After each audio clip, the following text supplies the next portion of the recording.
Troy, I want to start off today's show with a great question that we got in from Scott Simpson on Twitter. What is the most important factor when evaluating players who are jumping into a new offensive scheme? So that's a great question, right? When he sent that, I had to think about that for a second.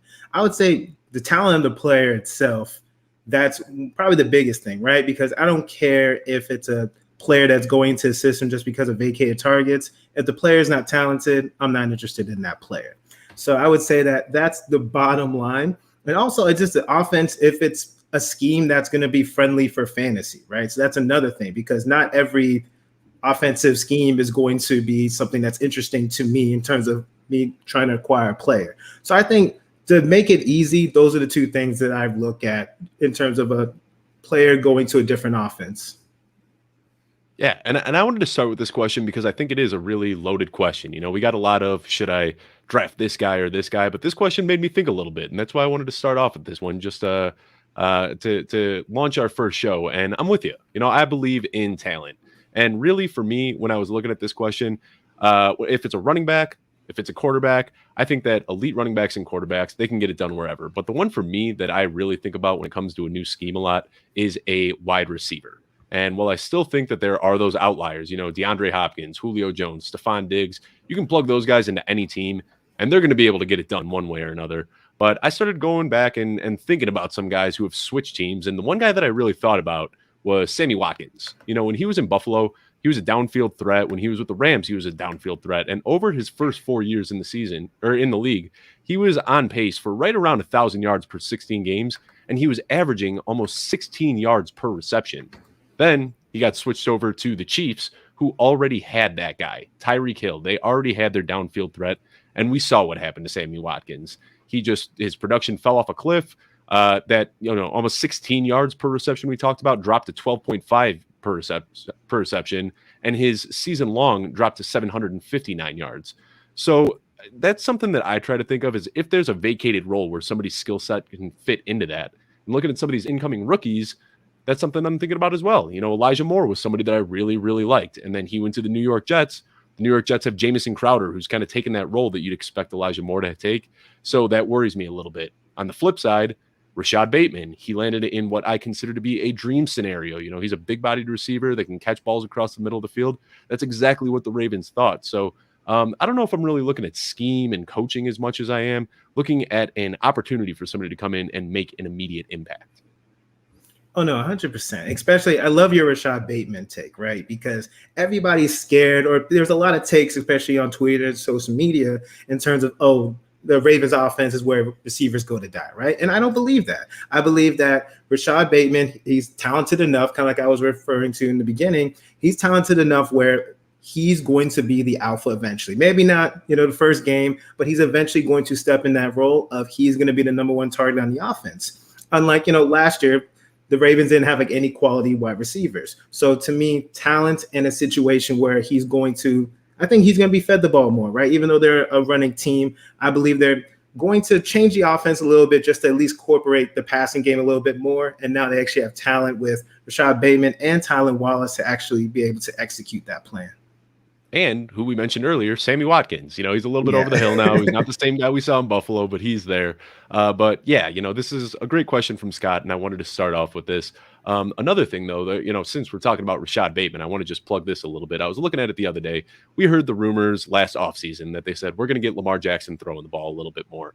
And Lamar Jackson didn't really throw the ball that much last year. But when you look at the front half of the season, he averaged 27 pass attempts per game, and they were losing some of those games. Back half of the season, when they needed to win, the AFC North got really tight, and they needed to start doing things to push for the playoffs. Then his pass attempts per game dropped from 27 to 20, and he started running the ball a lot more. So I think now that they've surrounded him with the weapons, with Rashad Bateman, Tylan Wallace, and Sammy Watkins, I think that we're going to see Lamar Jackson throwing just a little bit more this season. Absolutely. Anyway, thank you for tuning into episode 1 of our newest show on Football Guys. This is the Mailbag Show. I want to send out a quick reminder that we will be doing this every Tuesday at 7:30 p.m. And you can send any questions you have to mailbag@footballguys.com. Troy and I will go over them, and we're going to try to get to as many as we can. If you're unable to submit it, though, just sign in here. join us live. We've got a chat. We're going to be going through the chat. So we're going to hit some questions that we picked out that we really want to address today. And then at the end, the last 20 minutes or so, we will go to the chat and we will be answering those questions as well. And then also be sure to subscribe to the YouTube channel, youtube.com/footballguystv. You're going to find this show there. You're going to find the Audible. You're going to find me on Tuesdays with Lauren Carpenter doing 2-Point Stance, the Dynasty newsletter show, the Power Grid. There are so many shows coming out of Football Guys right now. So subscribe on the YouTube page and be sure to check all of those out. Am I missing anything, Troy, or are we ready to dive into some questions? I think you got all the million shows that Football Guys is coming out with. I think we're ready to get started. All right, let's do it. So we got another question here. And this one is a player who has been extremely polarizing this offseason and even last season, Cam Newton. And this question, it's not even asking so much about what we expect from him in 2021, but Cam Newton, does he have a future beyond the Patriots? What do you think, Troy? I think it depends on what your definition of future is. Do I see him as a starting quarterback in the future? I think that he's probably, for the rest of his career, he's probably going to be that bridge quarterback to a younger quarterback scenario, right? We've seen plenty of those, like kind of like a Ryan Fitzpatrick situation, right? I think that he's good enough to be like a starter, but let's be real. He's not going to be the answer for a franchise. Last year, he started off the season hot. He wasn't that great passer, but he did what he needed to do to run the ball. And he also needs to go to a team that's going to utilize his ability, right? Cam Newton, he's never been known as the greatest passer, but he's always used his legs. Last year, also, he had to have the COVID situation. He had that COVID situation which seemed to slow his production when he came back from it. So towards the back half, it was hard to watch. And also he was throwing ducks, right? There's plenty of times where Cam Newton didn't look like a starting NFL quarterback. I don't believe that again. I think he's going to probably follow the Ryan Fitzpatrick role. Will his body hold up, with all those rushing attempts? We'll see. But I think that's going to be his future. He's going to be that bridge quarterback for a franchise until they draft somebody, younger and more ready to actually take on that franchise quarterback role. Yeah, and that's not something that I had really thought of before, but yeah, that bridge quarterback, that makes so much sense because he's a guy, we hear this with every one of his teammates, they love Cam Newton. He's a born leader. Like he just shows up to camp and gets people hyped up. So yeah, that makes a lot of sense for him to kind of come in, help develop a little bit of culture, maybe nurture some of the newer guys, which that's right now kind of what the Patriots might be doing with Mac Jones. And that's a whole nother question. Are we going to see Mac Jones come in after a few weeks? We're going to see him come in towards the tail end of the season. We're going to see him sit the whole year. I don't really know what to expect, but you hit on it a little bit that Cam Newton did get off to this red hot start last year. And I think that COVID shut him down pretty badly. So I looked at his numbers before and after, and it's kind of dangerous to play this game because it was such a small sample size early on. And it was heavily weighed by this game that he had where he just torched Seattle. But pre-COVID, he was averaging 238 passing yards on a 68% completion rate with almost 50 rushing yards and 1.3 rushing touchdowns per game. After the COVID list, he came back and it dropped to 161 passing yards per game, 65% completion, 36 rushing yards, and less than one rushing touchdown per game. So, I realized that a lot of his early season success was weighed heavily by that game in Seattle. But, he just didn't look good in the second half. And I can see them sticking with him for a little while in 2021. They did a lot to beef up their offensive line. They went out and they got Jonnu Smith and Hunter Henry, who are two phenomenal run blockers. So where I think Mac Jones is more of the pocket quarterback, I think this team is built to run the ball. And I think that Cam Newton makes a lot of sense to be on that team. So just kind of off the cuff here, where are you kind of expecting to see Mac Jones come in next year? I think he's going to probably come in, I'd say probably halfway. I think a lot of it's going to have to do with the Patriots record, right? So if Cam Newton struggles early, I think they go to Mac Jones quicker. If Cam Newton is doing well, I think we see Mac Jones sit for a while. I think it would be hard to see Mac Jones sitting for the whole season, right? You don't take a quarterback that high without putting him in the game. There's going to be a lot of clamors, right? So what Cam did last year, it's not like he has a lock on the starting job for the rest of the season. So I think that he probably has a short leash. I know that Bill Belichick likes him. I know the team likes him. I like him a lot. But if I'm being realistic, I think he has a short leash. If he struggles early, I think we see Mac Jones in there sooner than maybe some people are expecting. Yeah, I think a short leash is exactly how you got to put it. And he struggled with interceptions last year, and that is the quickest way to lose the favor of Bill Belichick. So if he goes out there throwing picks again, we might be seeing Mac Jones a little bit earlier than expected. We got another question here from FFDraftScott L. And obviously, this is Dynasty season right now. There's not going to be a lot of redraft questions coming in May. So, assuming this is regarding Dynasty, Denzel Mims is a guy who didn't really have a phenomenal rookie year, but a lot of people are still excited about him. What are you doing with Denzel Mims right now? Are you buying? Are you selling? Or are you just holding? What are you thinking? So a popular phrase on Twitter seems to be buy the dip, right? So I think that it's very relevant in this particular situation. So Denzel Mims, you got to buy, right? There's no point in selling him because right now his dynasty value is much lower because they have Corey Davis and they just got Elijah Moore, right? So right now he's definitely cheaper than he was last year, right? The Mims hype was crazy last year, but now this is the perfect time to try and acquire him. What you're gonna get, it's gonna be tough, right? If I'm most likely thinking that he's gonna go for maybe like a late second, early third, something along there. I think that's a reasonable price for Mims. We'll see. Hope he's most likely going to be like maybe the number 2 option on the team. And Jamison Crowder, we'll see if he's on the team. He could get cut, right? That also makes it messy if he happens to stay on the team as well. But this is the perfect time to buy him. I think a lot of people are down on him, so I say he's definitely a buy. Yeah, I don't know exactly what his price tag is right now, but if he is going for what you said, a late second, early third, that's a smash buy in my opinion. Because when you look at Denzel Mims, I just think it would be crazy to give up on him after 1 year, especially in a year that was riddled with injuries. He's 23 years old, and his profile is just crazy. I mean, injuries were really the only thing that held him back last year. So, he started his rookie season in Week 7 on a Jets team that was just in a terrible situation, run by Adam Gase.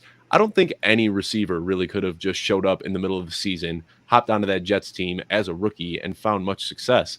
And he didn't. But when you look at his size and his speed, he's got all of the tools to take over what I believe is as the wide receiver 1 in New York next year. No disrespect to Corey Davis. I think Corey Davis is a phenomenal football player. What he did in college was just absolutely mind-blowing. Shout out Western Michigan University. But as we saw in the pros, Corey Davis is best suited when he's a wide receiver too. He had the opportunity to be the guy in Tennessee, and he was unable to capitalize. And then as soon as A.J. Brown showed up, A.J. Brown started balling out. That helped open up opportunities for Corey Davis. So I think that Denzel Mims can take on that wide receiver 1 role, which will in turn help Corey Davis out, help Jamison Crowder out, and even help out Elijah Moore. Well, I think so too. And I mean, obviously his performance this season is going to tell a lot, right? And then we're going to see, how often does he get on the field? I just think it's crowded right now, so I'm not expecting much this season. We'll see, but I think long term, yeah, right now is definitely the time to buy because again, if he goes and balls out, he's only going to get more expensive, right? So if he could buy the dip right now, I definitely would at least try to send out some offers just to see what his price is at right now. Yeah, I mean, my man is 6'3", runs a sub 4.40, and he's got, say what you want about Zach Wilson, whatever, but the man's got crazy arm talent, and he's going to be able to launch the ball downfield, which is where Denzel Mims can get some work done. So, I am all about buying Denzel Mims right now. Now, this one came through anonymously, and it's a bit lengthy, but just stick with me here. What heinous act did somebody in Chicagoland do to be cursed with the most inept ownership and a string of village idiots for general manager? Signed, an embarrassed and frustrated Bears fan. I don't know who sent this one in. You could see the Bears hat behind me here on my setup. Obviously, this is something that I can empathize with quite a bit. But this is all you. Wait. This is you want me to take this one first? This is your time to shine. You're out of anybody on this show, me and you can empathize with this so much more than I can. So I'm gonna sit back and I'm gonna let you take over. Come on, I'm all ears, bro. I'm your therapist. Come on, give it. All right. I'm here. All right. So first of all, I think that the franchise isn't as bad as people make it out to be. I get it. Living in Chicago is tough. It's a fast-paced lifestyle. You got really cold, long winters, and you want to find a reason to be angry. But realistically, I don't think that this franchise is in this terrible position that everyone's making out to be. Sure, we've blown a couple really good draft picks in the past. There's no excuse for Kevin White. There's no excuse for drafting Mitch Trubisky over Deshaun Watson. There are some bad moves that have been made. Cutting Leonard Fournette And bringing in Robert Quinn for a $75 million contract is inexcusable. But at the end of the day, this is a team that's still winning. They're 28-20 over their last 3 years. The reason I say the last 3 years is because that's when Matt Nagy came in as a brand new head coach. This guy had never coached in his life and came in and has gone 28-20 and has been to the playoffs 2 of the last 3 years. So I don't really understand the hate that this team gets all the time. You know, they're a decent team. I think that the biggest thing holding them back over the last few years was Mitchell Trubisky, which I already said was an inexcusable draft pick. But think about had they made the right choice on that fateful night in 2017. Let's say that they did draft Deshaun Watson instead of Mitch Trubisky. That move right there would have made this team a Super Bowl contender, considering the defense that they have and the other skill players that they have. So I'm not ready to make it sound like this is this embarrassed, poverty franchise. I think that this team still has some promise. I'm still believing in Matt Nagy. One more thing I'd like to say is Matt Nagy, what he's done with play calling, time management has been very frustrating to watch. However, when you look at his offense, his players get open. The problem is Mitch Trubisky couldn't find those open guys, and then Nick Foles was able to find them, but he just couldn't accurately get the ball to them. So I'm hoping that Justin Fields can come out here, do his thing, and make Matt Nagy look like the offensive guru that he claims to be. Why don't you let me off a little bit? Talk me off a ledge. My throat's getting a little dry after that one. Hey, Matt. So here's the thing, right? So the first year of Matt Nagy with the Bears, I thought he was an offensive genius too. We saw Mitch look decent, right? He looked okay. He had his moments, right? There were moments where the Bears offense had some life to it, had some juice, had some oomph. But unfortunately, for whatever reason, the past couple of years, it's just looked sloppy and weird, and it's like he's trying too hard, right? Whatever magic there was in his first year has fallen off in these consecutive years. It's embarrassing, whatever. But Justin Fields now, I think, definitely gives you guys some life, right? You guys finally made a good decision. I was extremely afraid that you were trading up to get Mac Jones, and then it probably this person who put this question in, he might have had a good reason, right? And you're the one who told me that y'all haven't had a Bears quarterback, I think, ever throw for 4,000 yards. The fact that you never had a quarterback, not one time, that's saying a lot. Because now that's the norm. Everybody's throwing for 4,000 yards, like they're breathing. So hopefully Justin Fields, I'm a believer in him. I think he's going to do wonderful things for that franchise. You can only go up, right? You guys have been horrible. We know about the Mr. Trubisky thing. And I think Mr. Trubisky, I don't think he is as bad as other people were saying. He had his moments, but I think the coaching really definitely let him down. I just think for whatever reason, he wasn't progressing, right? And I don't think it's all on Mitch. And I think that, he's a mobile quarterback. And a lot of times they got away from that. And they're trying to make more of a pocket passer. And then it was some very questionable decisions made, especially offensively. So we'll see. You guys can only go up from here. I think that you guys have a bright future. Yeah. And with Mitch Trubisky, he'd make this throw on the run where he would just flick his wrist and hit somebody downfield. And it's like, yeah, that's why this guy was the number 2 overall pick. And then he'd miss a wide open receiver the very next play. And it was just, he was quite the enigma. Before we hop on to the next question, first of all, I realized after I said it that I said Leonard Fournette instead of Leonard Floyd. Leonard Fournette was never on the Bears, so just want to clarify that. And then I also want to remind you to please drop those questions in the comments. We got a few more to get through right here, and then we will start answering your questions live and on the spot. We got Swagman here, Sam Wagman, saying, would you rather have Miles Sanders or Myles Gaskin for the 2021 season? And I love this question because when you look at it in rankings, they are pretty close in rankings. Troy, while you're talking about this a little bit, I'm going to look it up exactly where they're ranked. But I know that these guys, one of them is a high ceiling, one of them is a high floor. So why don't you take this one and let me know who you would rather have in 2021? See, the fact that I'm started, right? If everyone doesn't know who's watching the show, I'm a diehard Dolphins fan. Obviously, Myles Gaskin is one of the options. I'm going to do my best not to be a homer. If I was drafting, let's say this is redraft, right? I think that I would probably take Miles Sanders over Myles Gaskin if it was me. But at the same time, I would not be surprised if Myles Gaskin outperforms Miles Sanders. But you know what? I really like the Eagles offense, right? Obviously with Jalen Hurts, he's mobile. with it's only going to help Sanders out rushing wise, right? We'll see what happens if he gets dump offs from Jalen Hurts. I don't know how that's going to affect him, but I think that Sanders, I'm not worried about Kenneth Gainwell or any other, running back in that backfield. Kerryon Johnson. I'm not worried about them. I believe that Sanders is extremely talented. Let's see if he stays healthy. That's one thing that he has struggled with injuries recently, but I'm going to not be a homer. I'm going to go Miles Sanders. And I think you're right. And I looked it up while you were talking on Footballguys rankings, which you should check out. We just got these uploaded over the weekend. Miles Sanders is consensus RB20, and Myles Gaskin is consensus RB23. And that's just about where you and I have them ranked in our individual rankings as well. And I'm with you. It's definitely Miles Sanders for me. Gaskin looked very solid in 2020, but like I said, Miles Sanders has a much, much higher ceiling. It's no surprise the Eagles were just terrible last year when Wentz was under center. He was banged up, the offensive line was banged up, and Sanders wasn't able to do much during that time. And like you mentioned, Sanders was also banged up as well. But in those last few games, we got to see Miles Sanders and Jalen Hurts start together. Again, very small sample size, and this is a dangerous game to play, extrapolating a 3-game sample over an entire season. But in those 3 games, it was a completely different offense. Sanders over that stretch was on pace for 1,259 rushing yards, 395 receiving yards, and 16 touchdowns.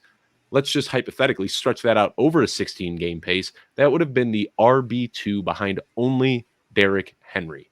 So while I think that the risk is certainly higher with Miles Sanders than it is with Myles Gaskin, the payoff and the ceiling is also much, much higher with Miles Sanders. So, I think that if you're looking for somebody maybe the round after grabbing a high-end tight end or something like that, go with Gaskin. But if you want somebody that can really sneak into that RB1 territory, Miles Sanders is the guy. No, I 100% agree with all your takes, man. Again, it was hard. It was hard not to go with my guy Gaskin. I'm sorry, Dolphins Nation, but I had to go Sanders here. Well, we got another, not right now, but we got another Dolphins one coming up in a little bit. We'll see if you can show your homerism on that one or not. Okay. But first, let's get to Kacey Kasem's question here. What rookie tight end besides Kyle Pitts do you think could be fantasy relevant in the near future? Okay, so I have two guys, right? So I think, you know what, I'm going to go one. Hunter Long. Hunter Long, he was drafted by the Dolphins. Obviously, and I guess I'm going to be a homer, right? So Mike Gesicki is obviously on the team.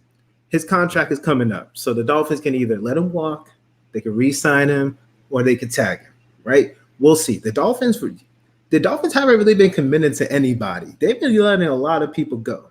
So I wouldn't be surprised if they just told Gesicki to walk or they tagged him. But clearly they drafted him in the 3rd round for a reason. So I'm not sure if we're going to see 12 personnel, but Hunter Long, he's very athletic. He's very talented. He's a great pass catcher. I think he's going to be, let's see how much he gets on the field in 2021. But I'm extremely excited to see, at least, especially in Dynasty, if I would definitely be trying to target him. I think he could be definitely a solid piece for that offense for years to come. I think he could be a safety blanket for Tua. That's just what we needed.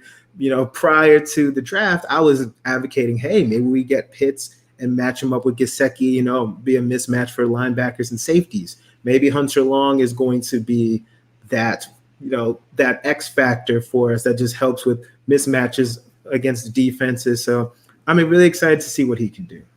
All right. That's a guy I haven't looked too much into yet, but you have piqued my interest just a little bit. And in addition, we get talking about rookie tight ends, and suddenly the chat starts blowing up with comments and questions. So we will get to those in just a little bit. But first of all, Kacey Kasem, fantastic lady. So happy that she was able to contribute here. And I want to thank her specifically for saying in the near future and not saying in 2021, because everybody's looking for that rookie that's going to take over as a tight end, and we just never see it happen. So in order to find a tight end that has hauled more than 900 receiving yards as a rookie, we have to go all the way back to 1961.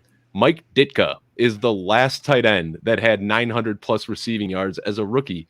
So everybody that's sitting here hoping that these rookies are just going to come in and take over, it doesn't happen. I mean, sure, can there be an outlier? Of course, but history has shown us that tight ends do not produce as rookies. So I also went through and looked at guys that were consensus first-round rookie picks in dynasty drafts since 2013. Do you want to hear this list real quickly, Troy? Let's do We've it. got TJ Hawkinson, Noah Fant, OJ Howard, Evan Ingram, David Njoku, Eric Ebron, and Tyler Eifert. Those guys were all going in the first round of rookie drafts. I don't know how. When are we going to learn? We keep falling in love with these tight ends, and they just keep hurting us year after year after year. And I know where you're going with this. You're gonna chime in with some Kyle Pitts, aren't you? No, I'm not gonna chime in All for right, Kyle Pitts. all right. You mentioned Eric Ebron, so that was the other guy I was going to mention in when I was talking about Pat Freiermuth, right? Steelers drafted him. Ebron's not going to be the long-term option.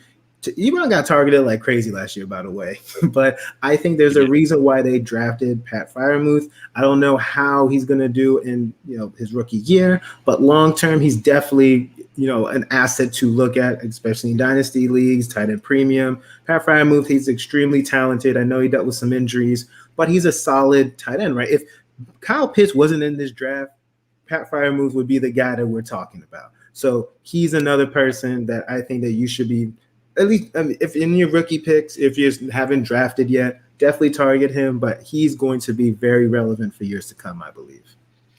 I agree. Yeah. And like I said, I'm not just saying that every tight end is going to be terrible. That's not how it is. But if you're looking for a guy that's going to contribute in 2021, it's probably not going to happen. And that's why I just wanted to highlight when Kacey said the near future. I just think that's such a better way to word this question than it could have been worded. So I'm with you on Freiermuth. I'm going to throw out one name out there. This guy that I like out of Miami, Brevin Jordan. I think that he slid pretty far in the draft. And I get it. Once you start plugging that into your process, method, whatever you want to call it, draft capital, that's going to ding his value just a little bit. But it seems like the last few years, the Texans are trying to get a tight end going. We saw it with Jordan Akins. We saw it with Darren Fells. And those guys just, at the end of the day, aren't really that target or that talented, but they got heavy targets. So Brevin Jordan, I think that the reason he slid, he's not a great he's not a great blocker, run blocker or pass blocker. But the dude's got hands. He's fast. He's athletic. And I could see him taking over, especially when you look at that wide receiver room. Right now, there really isn't anybody there. I mean, like, Nico Collins could really take over as the wide receiver one as a rookie. Brandon Cooks, he's going to do his thing. But, I feel like he's just going to constantly flutter between like 800 and 1,100 yards. I think Brevin Jordan is somebody that can make a splash, especially if somehow, Deshaun Watson is able to play next year. Yeah, I would say that another reason he slid was because of his pro day. His pro day, he did not have a great pro day. Like, everyone was talking about it because normally pro days are like a make or break, but for some reason his was like a make or break. Like, everybody was off the Brevin, and I guess his pro day, I guess, and his testing were not great. So I think that's also a contribution. I'm a Miami Hurricanes fan, so I love Brevin Jordan, but his landing spot, how far he slid, I'm off of him for a little bit. I'd rather just wait to see if he actually does anything. I think his name is Khalil Waring. I can't pronounce his name, but he's also like another tight end that the Houston Texans drafted who hasn't done anything, but there's a lot of truthers out there. So yeah, like you said, they're definitely trying to find somebody to fill that role to be a reliable go-to option. I think there's still some Jordan Akins truthers out there. Like, there's just people that, like, it's obvious that Houston wants to have a tight end, and they just haven't been able to find him yet. So that's why I'd be willing to, throw a late round pick on Brevin Jordan and hope for the best. All right. I think this is a question a lot of people have been waiting for here, and we're going to flip over to it real quickly. Jordan asked Tua or Justin Fields in Dynasty. Troy, start us off with this one. And for anybody who's unaware of Troy and I, first of all, we're great friends. We've gotten to know each other really well in this industry. I am clearly a hardcore Chicago Bears fan, as you can see by all of the stuff around me. And as you've heard Troy mention, hardcore Dolphins fan. So I think this one was just to throw a little fire or a little gas on the fire. But go ahead and start us off with it, Troy. Who you got in Dynasty? I'm sorry, Dolphins Nation. I got Justin Fields, right? And here's the reasons why. I love Tua. I'm a Tua truther. I've been on record saying that I believe Tua is going to be a better NFL quarterback than he is a fantasy quarterback.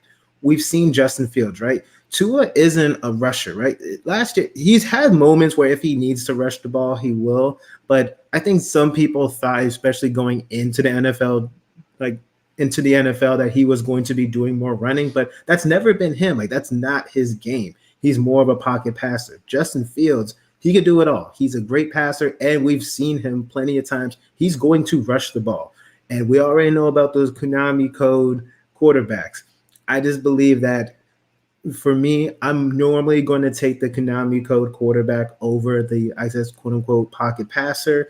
And I just think that Justin Fields, I'm a big fan of his. I just really believe that he is going to be something special. I think, maybe this time next year, he could be, maybe not QB1, but at least a high QB2. I think he's going to be in that discussion of the new wave of Konami quarterback. So I'm extremely excited about him in Dynasty. I love Tua. I think he's going to definitely bounce back. I think he's going to really progress this season. But if I had to pick these two, I got to be honest, I'm taking Justin Fields. All right. Well, thank you for tuning in, everybody. You heard it here. Troy King thinks that Justin Fields is better than Tua, and it's been a great night. No, but seriously, I don't have too much to add. I mean, that's exactly what I was going to say. I give you a hard time a lot with Tua, and that's really the biggest thing, though. I don't think that Tua is a terrible quarterback, but I think that he's going to be a not great fantasy quarterback. He has almost no rushing upside. He doesn't really push the ball downfield. And, they did the right thing for Tua on that roster. They surrounded him with weapons. Like every single offensive skill player on that team is crazy talented. And I think that's going to help Tua, but I don't think that he's going to be putting up gaudy numbers. He doesn't have the rushing upside. So I'm with you. I'm taking Fields in this one. We got another question from Jordan. Jordan sent us like 8 questions in the mailbox. Thank you very much for the support. Can't get to all of them, but this one I do really like. So this time of year, it's we said it's dynasty season, but it's also best ball season. I'm a best ball addict. I think I've already got 67 rosters out there, but I'm wondering, what teams are you trying to stack when you're doing these best ball drafts? See, I know you're a best ball addict, right? So the first team that comes in my head, I like the Ravens. Right? Because you could get J.K. Dobbins early. You can get Lamar Jackson, depending on who you're drafting with, a couple rounds later. And also, there we go. And you can also get Rashad Bateman, like we were talking about, right? You could get that stack. I love that stack. So to me, as soon as I saw this question, I'm like, I like that. Besides that, I would say I would go a little bit different and say the Cardinals. You can get Hopkins, you can get Kyler Murray, and then you can get like a Chase Edmonds later, right? So it's a different stack that I've tried. I've kind of tested out the water. So I just want to go different, and I'll say those 2 stacks for now. Yeah, I actually landed the Ravens stack not too long ago, where I got Dobbins, got Lamar Jackson, got Mark Andrews, got Rashad Bateman, and then in the 18th round, I said, why not? And I drafted Sammy Watkins too. So we got the whole crew together. I got one of those lineups where I got everybody. And that's definitely one of the better stacks that you can get out there. But one that I've really been going after, and I know some other guys at Footballguys have as well, is the Eagles. We just mentioned the Konami code when we were talking about Justin Fields a little bit, but Jalen Hurts, man, you want to talk about the Konami code? That dude can run. Like I think that he is very likely to hit 1,000 yards rushing next season. And you can get him, you can get Devonta Smith, you can get Dallas Goedert. And the nice thing about this one is the only one that you really have to pay premium draft capital for is Miles Sanders. If you want to lock Miles Sanders in on that stack, you got to use a 2nd-round pick on him. But outside of that, Jalen Hurts is going in the 6th, Dallas Goedert in the 7th, Devonta Smith in the 9th. So you can still get some studs early on. Like you can beef up your team and then still get that whole Eagles stack, which I really like. And there's another one that you can get, and this one I have yet to land, and I'm trying hard for this one, but I have been unable to get it so far, and that's the Falcons. And the Falcons right now, if you're able to land that stack, I think you're just a lock to win that entire best ball tournament, if we're being honest. But it takes a lot of draft capital to get there. You're pretty much smashing Falcons for 4 straight rounds from like 3rd, 4th, 5th, and 6th. You're going Calvin Ridley, Julio Jones, Mike Davis, and Kyle Pitts, and that's if you're lucky. You need some guys to fall to even hit that. But the nice thing about it is you can snag Matt Ryan really, really late, and I think that he's got tremendous upside with all the pass catching options that are there right now in Atlanta. So that's one that I've tried for a few times, but usually what ends up happening is I get Mike Davis, I get Julio Jones, and then, somebody else just goes crazy and grabs Kyle Pitts in the 4th. There's always that one person. We know a couple people like that. There's always that one person that gets Kyle Pitts too early. We'll see if it pans out, but I feel you on that. So this one's coming from Edwin, a great friend of the show. You and I both know Edwin pretty well. And this is just a real broad one, but it's a pretty polarizing player right now. Joe Mixon, what is your stance on Joe Mixon for 2021? Before we dive into this, I'll just say that on Footballguys right now, their consensus ranking has him at 11. And that's, you know what? I won't spill the beans. Why don't you tell us how you feel about Joe Mixon, Troy? Sure. So I think that Joe Mixon, I'm going back in this ain't the first time I'm actually in the well. I think in the past, the Joe Mixon hype has been so crazy. And the Joe Mixon truthers, they're relentless, right? So I think I've been more off of him in years past. There we go. This year, I guess you could consider me a Joe Mixon truther because it's set up so perfectly. I know people have said that before, right? Normally he lets you down in terms of your expectations of him. But this year, they just drafted Chase, right? The offensive line, we're assuming it's going to be better. That's been a hindrance for quite some time. Gio Bernard's not there, to take away passing work. I don't know if they're just going to give Joe Mixon all the passing work, but there've already been talks about how they want to keep Joe Mixon on the field as much as possible with a healthy Joe Burrow. I just think the Bengals are one of my favorite offenses, I guess, to talk about going into the season. I'm high on Joe Burrow. Not Joe Burrow, sorry. Joe Mixon. I think Joe Mixon is high on Joe Burrow too. Why not? There we go. Joe Burrow. Not the question, but yeah. Exactly. I'm high on the whole Bengals offense. But I think that Joe Mixon finally does what we want him to do. I think he can be an RB1 or at least a high-end RB2. But I would prefer, and also in drafts, you can take him as your RB2. If you're getting Joe Mixon as your RB2 this season, I think that's a steal. So I'm high on him. Yeah, and that's typically where he goes, is in the early second round. So if you've got one of those late first round picks and you can get somebody, let's say Aaron Jones, Austin Eckler, Nick Chubb, one of those guys in the late first, and then wrap around with Joe Mixon, that is a beautiful 1-2 punch to have at running back. So right now he's ranked as the 11th overall. I've got him as 11th overall as well. And I think that I might start creeping him up a little bit. It's just, this is weird. This is one of the first years where it feels like there are like 15, 18 guys that could realistically finish as RB1s this year. Normally you've got like this huge fall off after like 4 or 5 guys. And this year it seems not as top heavy, but a little bit deeper. And the thing with Joe Mixon, we've seen flashes where this guy is just unbelievable at football, but he has just been unable to put it together for a full year. In 2019, we saw him on the back half of 2019, where he finished as, I believe it was the RB7 or RB8 over the second half of the season, and he just crushed. We saw that game last year where he went for 3 touchdowns and just blew it up right before he injured himself. So we know what the guy can do. And now with Gio Bernard gone, it wouldn't shock me to see him, playing 75% of the team snaps next year. I know the Zach Taylor said, I don't want to see him come off the field. I'm not buying that completely. Yeah. But last year, there were only 2 games where Joe Mixon saw less than 72% of his snaps, and those were in losses where Gio Bernard came in for the passing down work. So if Joe Mixon can hold on to that passing down work in 2021, I am with you. He can actually absolutely smash his ADP and finish as a pretty solid RB1. I currently have him. I was going to say, I currently have him as RB14. So I'm a little bit behind. I have a high RB2, but I wouldn't be surprised if he finishes as RB1 this season. Yeah, and I think that's the thing is, like, we know the ceiling's there. We know the potential's there. He's a first-round pick. They paid him big money. The offense has been improved. But I think it's the emotional aspect of people that have just been burned by Joe Mixon so many times in the past that they don't really want to go out and draft him. We got one question here, and this is another very hot topic. How do you see things shaking out between James Robinson and Travis Etienne in 2021? And then, of course, Rocky had to throw a little sass in there, and why will it be J-Rob outscoring Etienne? Let's just skip over that and get your take, Troy. Look, I am on record. I am a Robinson truther. I'm a J-Rob truther, right?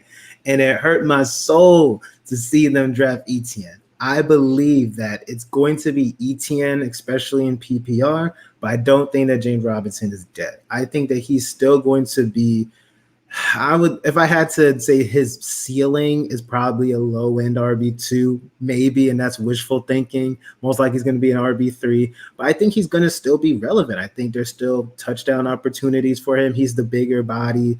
I I just think he just showed us how talented he is. I just don't think he gets phased out of the offense. I don't think it's just going to be completely ETN's role. And we've seen, all the reports about he's going to be working as a wide receiver. Maybe there's possible where they split ETN outside and James Robinson's the running back. So I can see the using both of them at the same time being on the field. So if I had to really pick one, I'll say ETN just because they've already talked about him, his wide receiver opportunities, and he's going to be catching balls out of the backfield. We already know the relationship with him and T-Law, but I think that James Robinson is going to be relevant, but I have to go ETN. Yeah, I'm with you. I don't really have too much to add. My just kind of projections that I've been saying, I'm expecting ETN to get like 50% of the carries. I think James Robinson probably gets like 35% of the carries. And then I think that leaves 15% for, Carlos Hyde and whoever else. I think that J-Rob, like you said, he's the bigger body. He'll probably get the goal line work. Travis Etienne, we know that he's a great pass catcher. He'll probably get the passing down work. So really what all of this means is that both of these running backs are going to have their upside severely limited.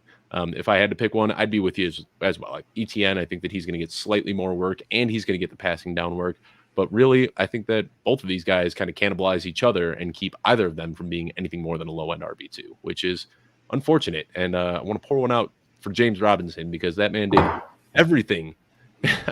This is water. That man did. He did everything you need to do as an undrafted rookie to lock in a long-term role. Like he just came out and crushed it last year. And then I think that Travis Etienne pick was unjustifiable in the first round. They had a good running back in James Robinson, but we've seen this time and time again. Yeah, we saw it with Jordan Howard. We saw it with Phillip Lindsay. These guys that are good running backs and just don't have draft capital tied to them, they're in the middle of a rebuild. And then once they flip that switch, suddenly, they just move on from them. So we got a couple questions, but we're running a bit low on time. And I do want to get to the comments in the chat as well.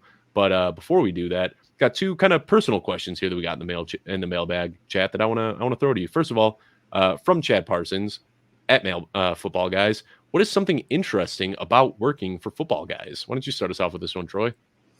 The camaraderie, man. So we work out of base camp, and then it's always active. And the fact that one thing that I really enjoy is that it's not just about football, right?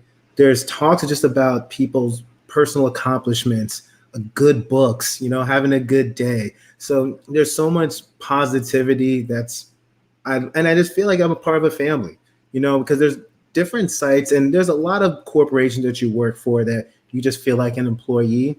But with Football Guys, I truly appreciate, one, people are not afraid to share their knowledge, right? I feel that every time I log on and I see people interacting, I get smarter every single day. And there's so many veterans on the team that I can just list off.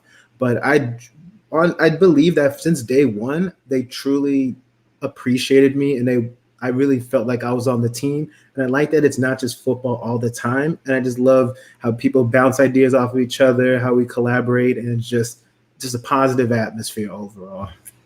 Yeah. And I really don't have a lot to add there. I mean, it really is just like the camaraderie, the positivity. And like you said, like it just goes so much deeper than football. Like, we got the weekly threads. What are you listening to this week? What movies have you watched? What's something positive that happened in your day? And stuff like that is really cool. And the people, like it's just such like a wide array of people. We've got scientists and professors and lawyers, and like it's just like people all over the world, literally all over the world. And it's just it is a really cool place to be. And then we got one more personal question here. And this guy, he sent a very long email that was, very heartfelt and pretty cool to read. But he said one of his favorite things is that Sigmund Bloom likes to get outside of football talk every now and then. So real quick, what's one of your special interests, Troy? Something that isn't football related, just something that you enjoy. Sure. So I would say that I like to work out. Maybe that's a boring answer, but I'm really big on health. If anyone has seen me on Twitter, FF Fit Club, things like that, I've lost about, I would say, 80 pounds or so. So just living a healthier lifestyle has been extremely important to me, just not for myself, but just to make sure I'm around for a long time, make sure I can do things with my family, things like that. So I'm very passionate about fitness, as well as I'm a nerd. So I love anything like superhero. I love anime, things like that. So I would say those are my main things that I'll say for right now. Love it. And I'm with you too. I like to work out, but I'm not doing my workouts in the gym. I moved out to Colorado a few years ago, and for me, it's mountain climbing, whitewater rafting, all of those like fun recreational activities that you can do outside. I just completely flipped my lifestyle 3 years ago. When I was living in Chicago, I was, spending all my free time at bars and at restaurants and just doing what you do when you live in a city. And then we moved out here, and my wife and I, we just like we've spent almost a month at a time just living out of our car, driving around in the mountains, having a good time. So that is definitely one of my special interests. And I figured this was a good, discussion to have on episode one. There's a lot of people that are new to us that don't know who Oh, yeah. you are, don't know who I am. So, hopefully you guys stick around and get to know us a little bit better. Before we start taking some questions from the chat, I just want to mention that if you're into shows like this one, you're probably a pretty serious fantasy football player. I mean, if you're watching a show about fantasy football in May, you are a serious fantasy football player. Let's just put it like it is. But consistently winning at fantasy football is pretty hard, and it takes a lot of time. So go on to footballguys.com, get yourself a premium subscription. It'll give you an edge and help make winning even easier for you, help you make decisions in even less time. And better yet, as a way of saying thanks to all of our serious players like yourself, you can go on right now. We're offering an early bird discount that is still available. Just head to footballguys.com. Click the orange button in the upper right corner that says join now, and that'll take you right to the early bird discount. We'll do the work. You do the winning. All right. You ready to go dive into the chat here? This chat really blew up. Man. I'm going to have to sift through quite a lot of stuff. Yeah, shout out to this. I haven't been looking at the chat, right? Because I figured I would get distracted. So I'm excited to see the questions. It's all going to be a surprise for me. Yeah, let's throw one out. This isn't a question, but Sig looking a little bit different today. I'm not sure if he's talking to you or I, but yeah, there's some other people taking over the Football Guys YouTube page right now. We got a lot of people hyping us up here. Let's see though. Do we have any questions? All right, here's one. Little rookie talk. Dwayne Eskridge, Amari Rogers, Tutu Atwell, or Josh Palmer. Putting you on the spot right now, Troy. These are 4 guys that slid a little bit. Don't really have a ton of draft capital tied to them. But of all of these guys, Dwayne Eskridge, Amari Rogers, Tutu Atwell, or Josh Palmer, who is the guy that you would be most interested in? I assume this is a dynasty question because these guys probably won't be too relevant in redraft. I would say that's funny because Tutu has the highest draft capital in the second round, surprisingly, because he weighs like 100 pounds. But I like Amari Rogers the best. I think he's extremely talented. He's with Green Bay. They've been sorely lacking a number 2 wide receiver. I know they have Lazard and MVS, but I think that he's talented enough where I think he can step in. Hopefully Rodgers stays there. That's kind of tied to this answer. If Rodgers stays there, I really like Amari Rogers. I love what he did in college, so I'll go Amari Rogers. Yeah, I'm with you too. Amari Rogers, I was shocked to see him fall as far as he did. And like I feel like that gives Aaron Rodgers just more reason to be upset because they waited till what was it, the 4th round that he dropped to? Whatever it was. They waited to get a wide receiver again. But like really, I thought he should have been drafted a little bit higher than that. And I think that he's a great value. And I think that he can be an immediate weapon there. This is a team that has been desperate to find a wide receiver too. Alan Lazard is not it. Marquez Valdes-Scantling is not it. And those are both guys that are downfield threats. Where Amari Rogers, he can do that dirty work. He can run those slants. He can take those hits across the middle. I feel like the Randall Cobb comp is just so easy and out That's there. what I was thinking of, honestly. Yeah, man. I mean, Randall Cobb, he crushed it in his time as a Green Bay Packer. Hasn't done much since. And I feel like that's the type of receiver that can really do some work with Aaron Rodgers. So I'm with you. Out of those 4 guys, Amari Rogers. But Tutu Atwell is also intriguing because the Rams, they've wanted a long ball guy for a long time. They tried it with Sammy Watkins for a year and it didn't work out. They tried it with Brandon Cooks and it kind of worked out. And then they went out and they signed Deshaun Jackson this offseason. So now that they've got Matt Stafford with the big arm, I think that they want a guy that can really push the ball downfield. And Tutu Atwell could be that guy, but I would be crazy to ignore the risk that you're getting in drafting a 148-pound receiver. So, yeah, my guy here is definitely Amari Rogers. Now, like I said, the chat was blown up when we were talking about tight ends a little bit earlier. We were talking about Freiermuth and we were talking about your guy down in Miami. Who was that again? Howard Long, you said? Oh, Hunter Long, and Brevin Jordan. But of course, that sparked some conversation about Kyle Pitts. So where are you comfortable taking Kyle Pitts in redraft this year, Troy? So for me, I say that if he fell to the 4th round, I would like him there, but I don't think he's going to last that long Because for me, if I'm not getting Travis Kelce, George Kittle, or Waller, I'm gonna wait. Or I'll try to get Hawkinson. If I don't get those guys, I'm looking at Hawkinson because Detroit has nobody. Other than that, I'm just gonna wait on somebody else because I like Kyle Pitts, but we'll see what happens with Julio. Because if it's Julio, Kyle Pitts, and Calvin Ridley, I think it's still going to be the Julio Calvin Ridley show. Kyle Pitts is going to get his, but is he going to be worth drafting as early as those other guys like Waller, Kittle, and Kelce? I don't believe so. So I'm probably going to wait. If he falls to the 4th round somehow, late 3rd, if I can get him, cool. But I think that's where I'd like him. You know what, Troy? It's funny. You and I, we get along really well. We're good friends, but we haven't done a ton of shows together. We've done a few here and there, but when it comes to like out on Twitter, I feel like we're always disagreeing with each other. In the chats, always disagreeing with each other. Yeah. But man, on this show with me and you, we're agreeing. Talking, I have not had much to disagree with you on, and I'm kind of in the same way. You want to ask where to draft Kyle Pitts? I can't tell you because I'm not going to be drafting him. Like the what people are doing, drafting him in the 3rd, 4th, 5th round, that's cool. You guys can go ahead and have him. We have seen this time and time again. Like we fall in love with these young rookies, tight ends, and they don't ever work out. And not even talking rookie tight ends. Let's just talk about the whole mid-tier tight end right there. Once you get past the big 3, and I know everybody's saying, it's a big 4 because Pitts is there now. No, I've fallen for that trap before. Once you get past the big 3, the fall off is so steep, and then it just smooths out after that. This difference between the tight end 3 in points per game, which was George Kittle, and the tight end 4 in points per game, which was Mark Andrews, was the same difference as Mark Andrews and the tight end 11. I love that stat. that difference was 3 touchdowns. That's it. So, like, had the tight end 11 caught 3 extra touchdowns over the course of 16 games, they'd have been the tight end 4. And touchdowns are unpredictable and tough to, you don't know who's going to be catching those touchdowns. So to start saying that you're ranking these guys way above, I guess you could make a little bit of an argument. Like, yeah, TJ Hawkinson and Mark Andrews, they're probably in a tier of their own right below the big 3. But with the draft capital that it takes to get them, I'd much rather take a guy like Deontay Johnson or Tyler Lockett. And I just can't justify, spending premium draft capital on a guy that's going to be a hair better than somebody you can get in the 18th round of your draft. So where am I comfortable taking Kyle Pitts in redraft?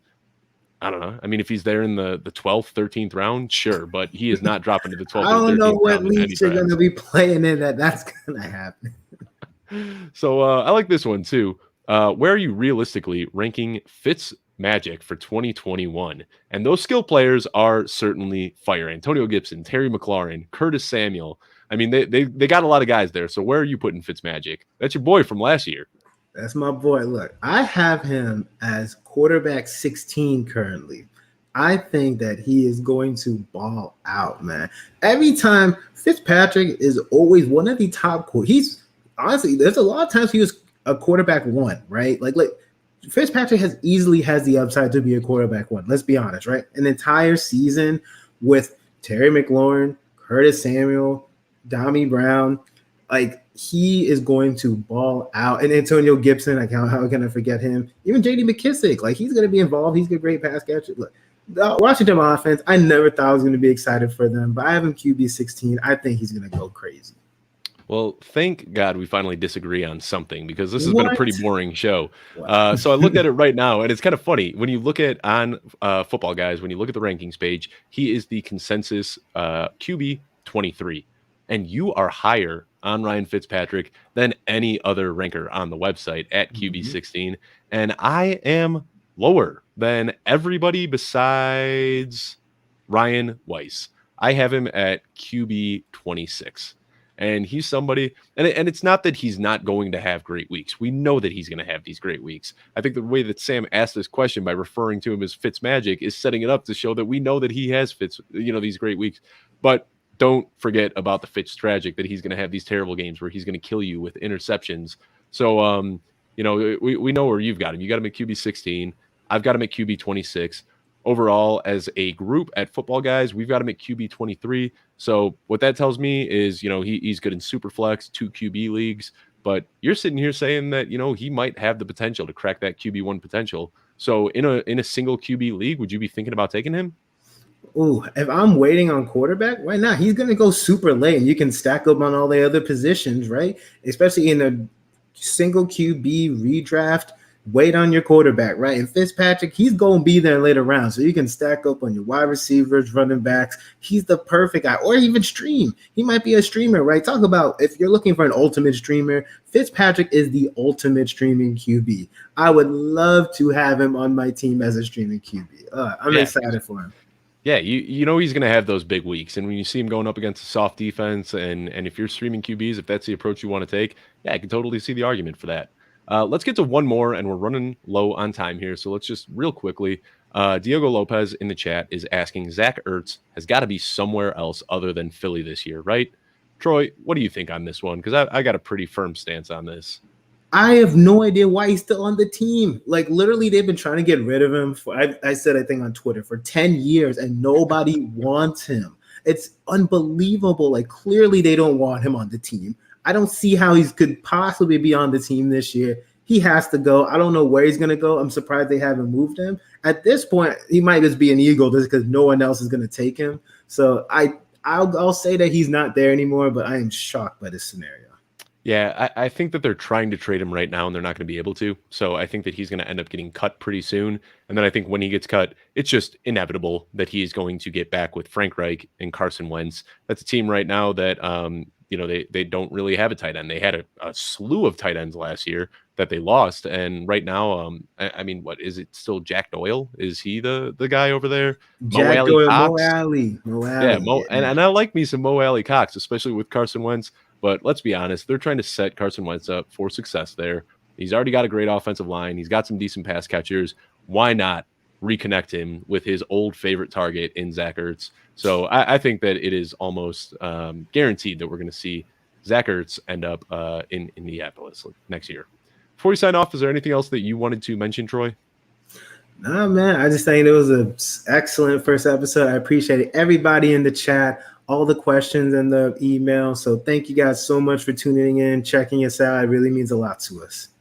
Yeah, I couldn't agree more. Appreciate everybody in here. We saw the chat blowing up the entire time. So be sure to come back. We will be here every Tuesday, 7:30 p.m. Eastern time. Thank you for tuning into. Oh my God, that's every Wednesday at 7:30. Sorry, man, it's getting tough. But the Mailbag Show with Dave and Troy every Wednesday, 7:30 p.m. Eastern. Be sure to subscribe to the Football Guys YouTube page at youtube.com/FootballGuysTV, where you can find the rest of the Football Guys shows there as well. The Audible, 2 Point Stance, the Dynasty Show with Chad and Jordan, the Dynasty Newsletter Show, the Power Grid, and honestly, probably even more to come this offseason. So smash that subscribe button, and we will see you next week.